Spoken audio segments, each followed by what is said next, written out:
Баярлалаа. Энэ бол улсын дундах нэгэн сүм биш. Энд та өөрийгөө шинээр нээж, дотоод хамраа молонгаа олон амьдралын утга учирыг хэрэгцүүлэх аялал хоолно. Утаа бяцлагаж, мэдэрч, залбирч, эцэг их үр хөхөд гэр бүлийн даатгаж болно. Энэ аялал зөвхөн мөргүлээс залбирахаас гадна түүхийн хуудсыг эргэн сөхөж, ариун лагшин байгалийн сайхныг мэдэрч, амралт, ухаарал, сэтгэлийн амраа улааг нэгэн зэрэг мэдэрч болно.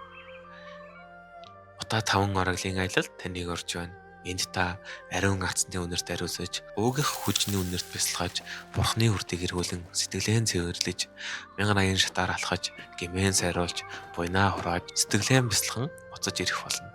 Аялын маршрут Жинин, Утай, Хөхөд, Ирээн гэсэн маршруттай байгаа. Аялын хугацаа 8 өдөр 7 шөнө. Аялын үн сая 190,000 төгрөг. Энэ оны сүүлийн 2 аялалдаа та бүхнийг урьж байна.